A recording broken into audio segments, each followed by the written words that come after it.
pacing, pacing, remember? Otherwise you get dinged. Are we ready, Emily? Let's thumb up. All right, we're going to be welcoming to the stage Face It Corporation.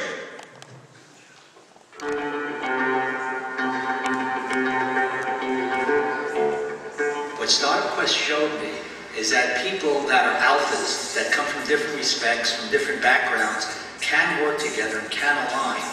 I'm really impressed with the way that everybody supported everybody. Each person rose up in the area of their strength and allowed the other people to support them there.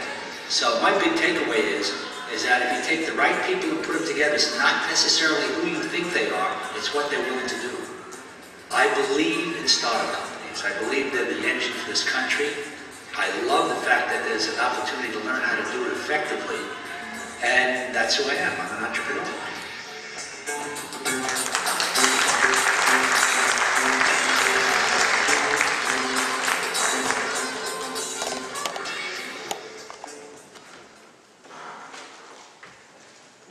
So I'm actually thinking of rescinding my position and giving it to George, because he's so enthusiastic and so positive about everything we do.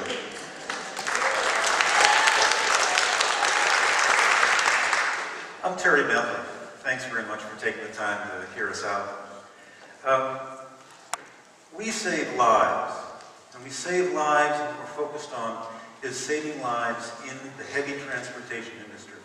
Now, we're not talking fender benders here. We're talking a 70,000 pound truck traveling at 70 miles an hour with a lot of other traffic on the road. That's a big bit of energy there. Let me tell you how we do it, how we're going to solve this issue. Today in the United States, there's 11,000 sleep-related heavy equipment, heavy truck accidents every year. And these are not fender benders. These are tragedies. This particular accident occurred up in Connecticut just this month. 2 tractor trailers, 2 cars, 4 dead. This bus accident occurred in Arizona a few years ago.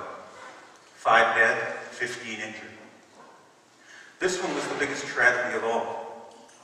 This was a train wreck where the driver came around a curve too fast because he had lost concentration and he was perhaps a little drowsy. 79 people died in this accident. We at Face It can stop this. We can fix it. And let me tell you how we're going to do it. Our solution is sleep detection systems. These are systems that can look at a person's face and determine whether that individual is just about to fall asleep. We have 2 sleep detection products in development. The first one, both of them, detect microsleep by face mapping. And if you look up at that face map on the right-hand side, our product can look at the eyes, the shape of the eyes, the shape of the mouth, the movement of the face, and determine whether that individual is about to fall asleep. When that happens, alarms warn that individual asleep, and networks in the trucks report to the fleet managers that one of their drivers is tired, needs to take a break, and potentially could become extremely dangerous. There's 300,000 new rigs coming on stream every year in the United States. 300,000. And those trucks are coming on stream with very sophisticated network and electronic systems with cameras on board. So we're going to be providing a software-only application that can map onto those 300,000 trucks. There's 5 million existing rigs out there. Our next product is a product that will provide a complete all-in-one solution that can connect into the networks on those existing rigs. The market's relatively new. Matter of fact, it's brand new. It's very interesting to see what's going on there. Of those 5 million heavy rigs, take a guess at how many actually have sleep detection systems. Basically, none. There's only a few out there. And the reason for that, even though it seems like an obvious market, is that only recently has the tech finally caught up with the need. The systems are more robust, the systems are faster, the systems are more reliable, and they can work in the industrialized environment of a heavy-duty truck. Also, there's a strong market pull going on out there. Fleet managers and insurance companies are painfully aware that this problem is costing them $12 billion a year in liabilities and damages. Government demand is also increasing because many people, voters, are getting a little upset at the idea that that truck speeding next to them at 70 miles an hour might run them over in the next 30 seconds. So, how do you address this market? Well, first of all, you don't go after the onesie-twosie trucks. You go after the large fleets. Fleet management companies, such ones as Fleetmatics, Omnitrax, and Trimble, manage about 1.2 million trucks between the three of them. So there are big, big numbers here. We also go after the network providers. People like Nokia, Verizon, Conexus. They build the network systems that go into these trucks. And they want solutions so they can add value to their customers. Then there's fleet owners. The fleet owners themselves, there's some very large fleets out there, tens of thousands, hundreds of thousands of trucks. That includes UPS, Penske, FedEx. All of these are our focus. We're going after the large fleets, not the small ones. So who's going to sell it? The strategy is a major account sales rep, focusing on a consultative sale. Our competitive edge is twofold. We're going to be working with industry tech gurus to develop the reputation of the company, people who know machine vision, and also advisors from the insurance industry, because they're the people who recognize the size of the problem, and they're the people that want to solve it. And they have the contacts to introduce us to people who want to buy our solution. Secondly, the product itself is highly customizable. It's got a single camera design to improve packaging alternatives, and it's got very fast detection of impending sleep. And finally, it's patented. Our financial projections are thoughtful. We're focusing on early revenues through design contracts with our major customers. Focusing on years 1 through 3. Our software product is going to be out in year 3. Our hardware product is going to be out in year 4. We're driving towards a recurring revenues model where there's an annual license in addition to the purchase of the unit, and there's an annual maintenance fee for each unit. We project our cash break-even in year 3. Now, we're very aware that deliverables should drive funding for the investment community. Investors don't want to put money down unless they understand what's going to happen to drive the need for that money. So we've mapped out our deliverables and our funding. Each of the critical deliverables will drive a funding round. For example, university funding for the patent drives the first round. A prototype based on the patent, where we actually can show a product, drives the second round. Integration with client telematics, where we can show that we have a client who's actually interested in purchasing this product and is working with us to do it, drives the third round. And the final round becomes first revenue ship of the hardware product for a total of just under $2 million for development costs. In closing, we will save lives. We will save a lot of lives. That's the goal of our company, and that's what we want to achieve. We're looking at a new market, plus a strong, re-emerging technology, the ability to develop custom solutions to satisfy these large fleets' needs, to result in growth, profits, and above all, safety. We're Faceit Corporation. Thank you very much.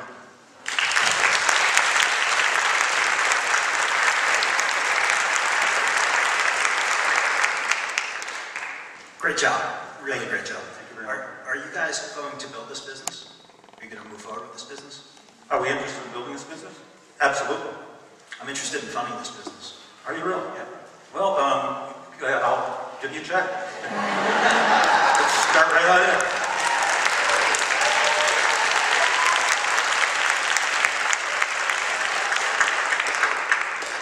I guess we're done then, aren't we? Yeah, we can. Oh, please, go ahead. Great job. Okay, how are you going to deploy? How are you going to go to market with these partners? What's the plan of attack? The plan of attack going to market, I spent a great deal of time thinking about this. We want the large-scale companies to deploy our product because we don't want to go right up, we don't want to talk to any truck drivers. So the idea is to pick companies that will have significant infrastructure distribution installation capability, that have the IT departments and the technical expertise to put new equipment into their trucks, because they're doing this all the time. That's what they do for a living. So the intent is that we will focus on supplying product through the fleet management organizations, or in the case of the network providers such as Nokia, directly to them. They would go to the OEMs, the truck manufacturers, and install their equipment with our software into that end market equipment. My main question is for George. Those shoes are fantastic, George. It's my trademark. I'm in sales, and I like you to notice me.